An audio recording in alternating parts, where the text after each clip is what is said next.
Welcome to your Network's Edge, where innovation meets connectivity. This podcast explores IoT, 5G, the network edge, and AI-powered networking.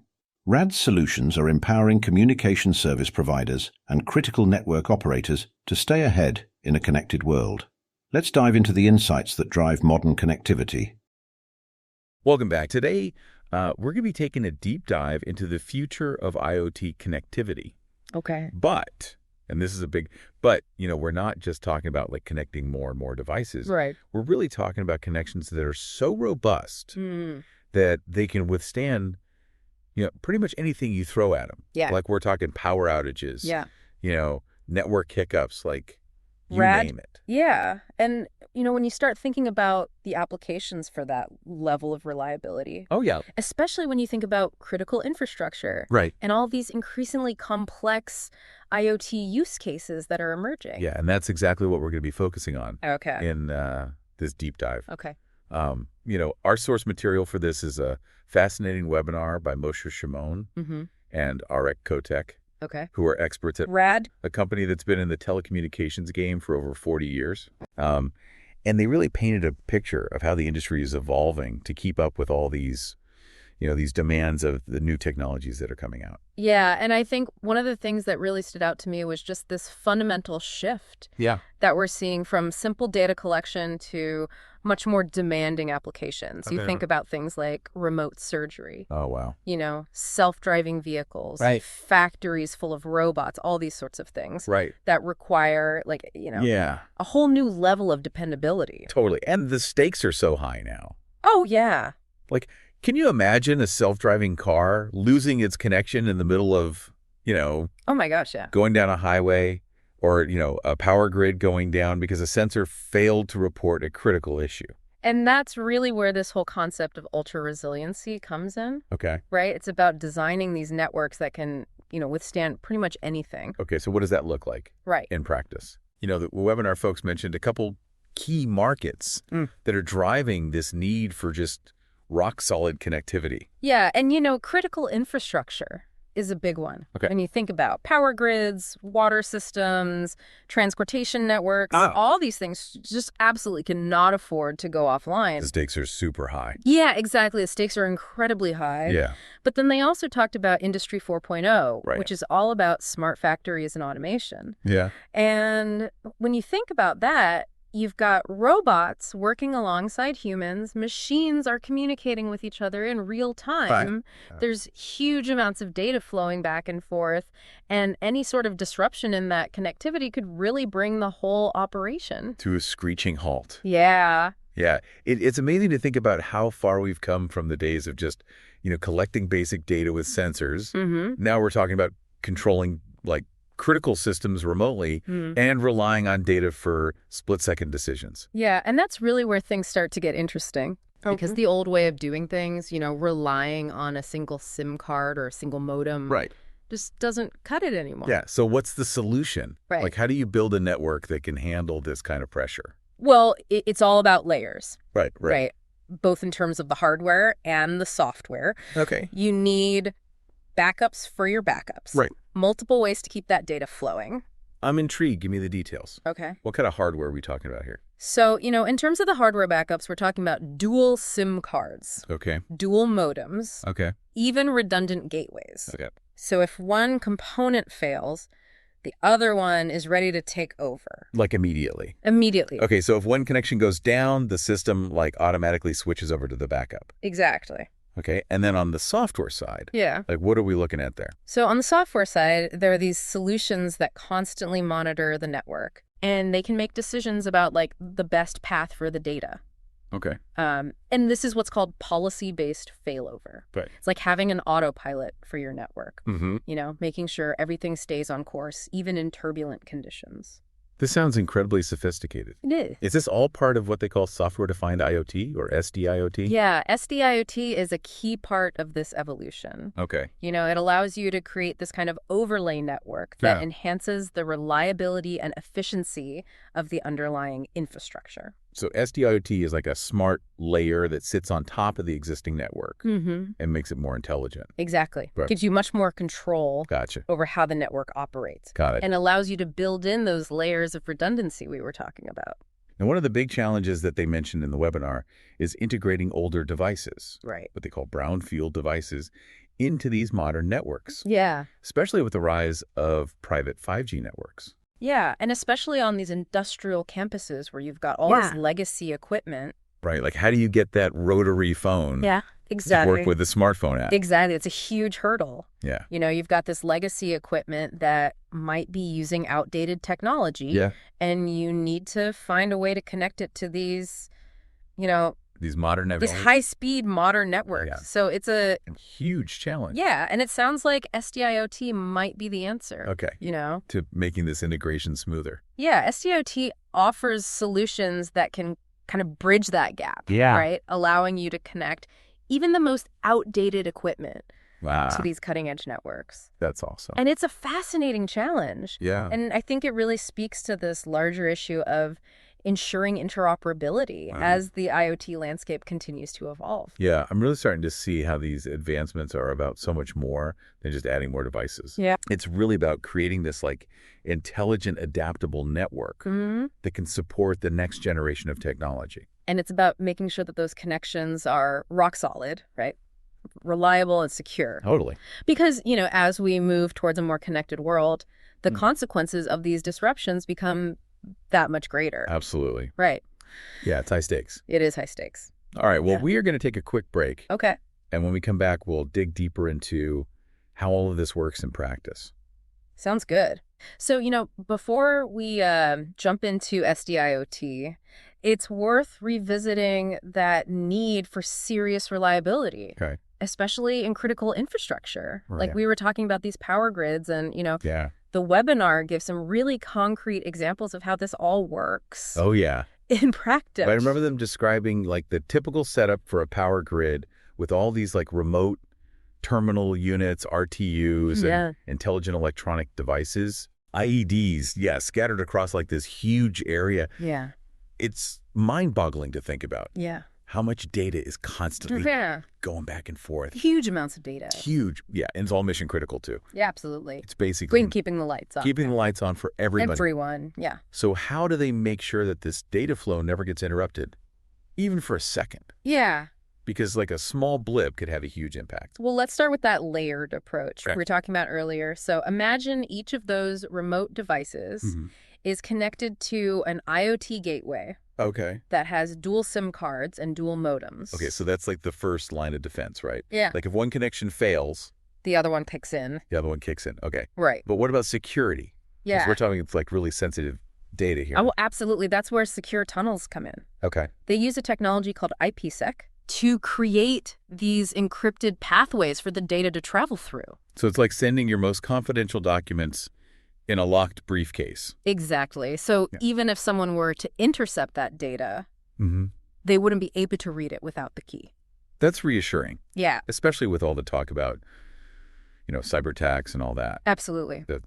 But it doesn't stop there. Okay. There's also this system called IP link monitoring Okay. that constantly keeps an eye on these secure tunnels. Right. So if one of those tunnels goes down for any reason, it can immediately reroute the traffic through a backup tunnel. It's like having a backup route planned out. Yeah. If there's like an accident on the highway. Exactly. You know, you just seamlessly switch over and keep going. Precisely. But what if the problem isn't with the tunnel itself, but with the entire cellular network? Right. Like what happens then? Right, because like each SIM card would be registered Exactly. with a different carrier. Right. So if one network goes down, the system can automatically switch to the other one. It's like having a backup generator Exactly. for your internet connection. Right. And, you know, we can even take this redundancy a step further. Right. We could have a backup modem using a completely different technology, like fiber optic cable or even satellite, ready to take over if the primary modem fails. So it's like a chain of backups, each one ready to step in. Exactly. If the previous one fails, wow, that's pretty impressive. Yeah.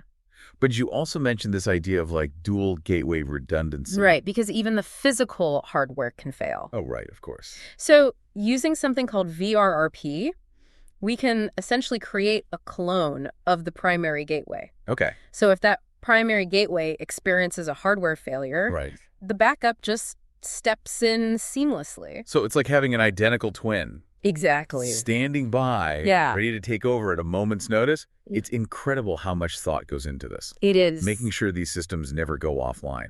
And remember, this level of redundancy Yeah. might seem excessive for some applications. Sure. But for critical infrastructure, it's absolutely essential. Right. Because even a brief interruption in service could have these, massive consequences. Right. Okay. So we talked about the hardware Yeah. and this overall, system architecture. Mm. But what about those specific SD-IoT services that you mentioned earlier? Right. Like, how do they fit into all of this? how do they contribute to this ultra resiliency? Well, let's start with packet duplication. Okay. Remember, it's like sending two identical letters through different couriers. Right. Just to guarantee delivery. So even if one letter gets lost, the other one's probably going to arrive. Exactly. Okay. Yep. But how does that actually work in the context of like a network? So essentially, the SD-IoT client, Mm-hmm. which is typically integrated into that IoT gateway, Okay. makes a copy of every data packet Okay. and sends it through two different links. So even if there's packet loss on one link, Right. the other copy of the packet has a good chance of making it through. It's pretty clever. Yeah. And then on the receiving end, the SD-IoT hub Okay. intelligently reassembles that data, Mhm. eliminates any duplicate packets or any out-of-order packets. Right. So the end result is a complete and accurate data stream, Okay. as if the packet loss never even happened. So it's like having a built-in safety net Exactly. for your data. I like that. Yeah. But what about efficiency? Yeah. Doesn't sending two copies of everything use up a lot of bandwidth? That's a valid concern. Packet duplication offers the highest level of protection against data loss, Mm-hmm. but it does come at the cost of efficiency. Right. So there's like a trade-off there There is a trade-off. between reliability and bandwidth usage. Exactly. And that's where our next SD-IoT service comes in. Load balancing. Okay. Right. Load balancing tries to strike a balance Okay. between these two factors. Okay. Tell me more about load balancing. How does it work? So instead of sending duplicate packets, load balancing distributes the data traffic Okay. across multiple links Okay. based on these predefined weights Right. or even dynamic network conditions. So it's not just sending everything through both connections all the time. Yeah. It's like intelligently picking the best path Exactly. for each piece of data. Exactly. So imagine like a remote healthcare facility Okay. that needs to send patient data Mm. to a central server. Right. So they might have a fiber optic connection as their primary link, Okay. which offers that really high bandwidth, Right. but also a cellular connection as a backup. Got it. So most of the time they would be using that faster fiber connection. Right. But if it experiences any issues, Yeah. the system can seamlessly shift that traffic over to the cellular backup. That's pretty cool. And the system can even adjust those weights dynamically Okay. based on those real-time network conditions. So it's like having a smart traffic cop directing the flow of data to make sure everything runs smoothly. Yeah. Even during rush hour. Even during rush hour, yeah. So it seems like load balancing is a really great way to like optimize performance and cost, Yeah, depending on what the situation calls for. absolutely. And remember our self-driving car example. Oh, yeah. Load balancing is crucial there too. Okay. Enabling the vehicle to transition seamlessly between 5G and Wi-Fi Right. as it moves through different areas. As it's going through different zones. Yeah. So if it's in an area with strong Wi-Fi, it might prioritize that connection to save on data costs. Right. But then as it moves out of range, Yep. it can seamlessly shift over to that 5G network, Okay. ensuring that uninterrupted communication for navigation and all those safety features. Okay. That makes sense. Yeah. So we've covered packet duplication. Mm-hmm. We've covered load balancing. Right. What about that third SD-IoT service? Yeah. Layer 2 over layer 3 tunneling. That one sounded a little more technical.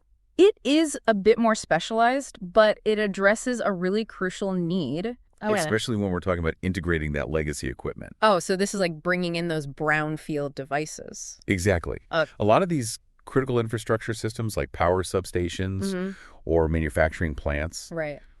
rely on these specialized communication protocols Okay. that were designed to work within like a local area network, Okay. a LAN. A LAN. Okay. And these protocols operate at what's called layer 2 of the network stack. Okay. But like the internet Right. And all these other like wide area networks operate at layer 3. They do, so there's a mismatch. So there's a mismatch, okay. Right.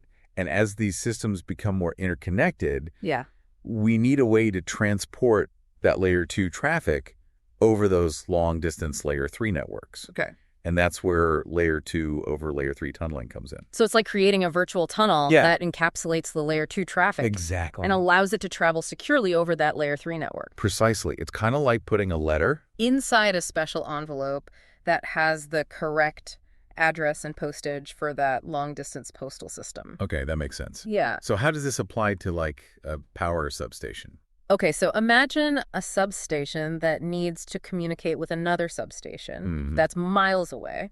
Right. They might have a dedicated fiber optic connection between them. Right. Which is great for layer 2 communication. Okay. But what if that connection goes down? That could be a major problem. It could be a major problem, but with layer 2 over layer 3 tunneling, they could use a cellular network as a backup.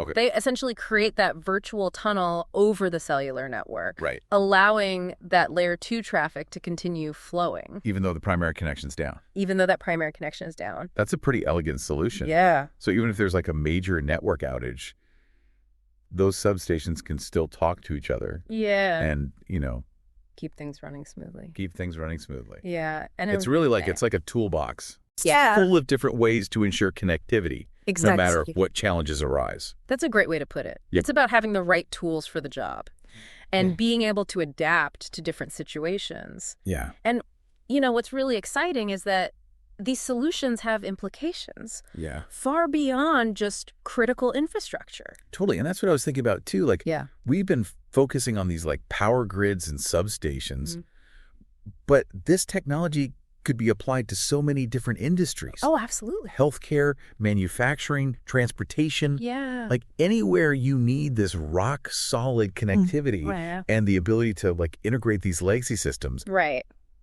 It seems like SD-IoT could play a huge role. Absolutely. And that brings us to the next part of our deep dive, where we'll explore some of those broader applications. I'm excited. Yeah, and what they might mean for the future of this, you know, increasingly connected world. Let's do it. Welcome back to the deep dive. It's really kind of amazing to think about all the ground we've covered. Yeah. From like, you know, the nitty-gritty of dual SIM cards to like this almost sci-fi idea of load balancing data traffic. Yeah. Like a futuristic traffic cop. It really highlights how much the whole world of IoT connectivity has evolved. Yeah. You know, we're not just connecting devices anymore. We're building these systems that are designed to be incredibly resilient. Right. Adaptable. Yeah. And while we've been focusing on, like, you know, the critical role that these technologies play in keeping essential infrastructure running smoothly. Right. It's got me think about all these other areas where this level of connectivity could really be a game changer. You're absolutely right. Yeah. The applications go far beyond just power grids and substation. Like, you know, you briefly mentioned healthcare in the last part. Right. And I can imagine these SD-IoT solutions being absolutely crucial. In hospitals and healthcare settings where reliable communication is literally a matter of life or death. Absolutely. You think about things like remote patient monitoring, where doctors need that real-time data from sensors and wearable devices to track vital signs and make critical decisions. Wow. Or even telesurgery. Oh, wow. Where a surgeon in one location could be remotely controlling robotic surgical instruments in another. That's incredible, but it seems like those applications would require a level of security that goes even beyond what we've discussed so far. You're absolutely right. Data privacy and security are paramount in healthcare. Yeah. But the good news is that a lot of the same principles we've talked about, you know, encryption, secure tunnels, multi-layered security, all those things can be applied to protect this sensitive patient data. Okay, so it's not just about keeping the connection reliable. Right. It's about ensuring the data itself is protected. At every step. At every step, okay. Yeah, and it's not just about healthcare either. Right. You think about the possibilities in manufacturing. Yeah. Where factories are becoming increasingly automated. Right. Reliant on data. Yeah. We touched on Industry 4.0 a little bit earlier, but I'd love to hear more about how SD-IoT fits into that picture. Well, you know, in a smart factory, you might have hundreds or even thousands of machines and robots. Wow. All communicating with each other, coordinating production processes, optimizing efficiency. like this perfectly synchronized symphony That's a great analogy. of machines. But even a small disruption in that connectivity could throw off the entire orchestra. Right, so it's like SD-IoT is the conductor, Exactly. making sure everybody's in sync, Keeps everyone in sync. even if a few instruments drop out. Even if a few instruments drop out, and remember, a lot of these factories still rely on that legacy equipment. So that ability to integrate older devices into a modern network is just absolutely crucial. Right, we don't want those old machines holding back the whole production line. So SD-IoT can act as that bridge, It can, yeah. bringing the old and the new together. It allows you to create this unified network that can accommodate both legacy and cutting-edge technology. That's really cool. So it's not just about keeping the factory running smoothly. Right. It's also about gathering data, Yeah. analyzing it, using it to improve efficiency, Absolutely. optimize production processes. It's all about data-driven decision-making. Wow. So it sounds like SD-IoT is really at the heart of this whole Industry 4.0 revolution. It plays a key role, that's for sure. Yeah. And, the applications go far beyond manufacturing and healthcare. Okay. I mean, think about transportation, Right. where we're already seeing the rise of autonomous vehicles, Yeah. smart traffic management systems. Right. Self-driving cars were one of the first examples that we talked about. Mm-hmm. But how does SD-IoT fit into this bigger picture of transportation?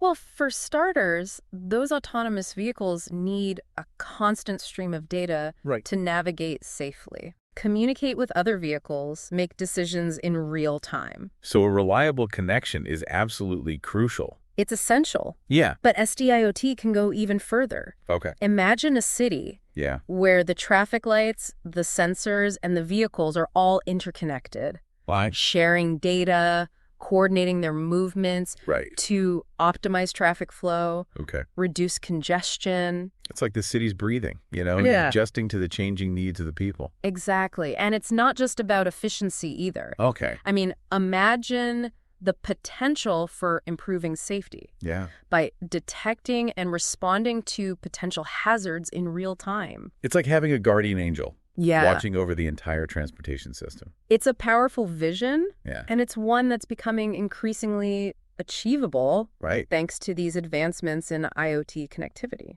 It's really mind-blowing to think about all the possibilities It is. that we've talked about today, from Yeah. keeping the lights on to revolutionizing healthcare. Right, transportation. And remember, this is just the beginning. Right. As this technology continues to evolve, we can expect to see even more innovative applications emerge in the years to come.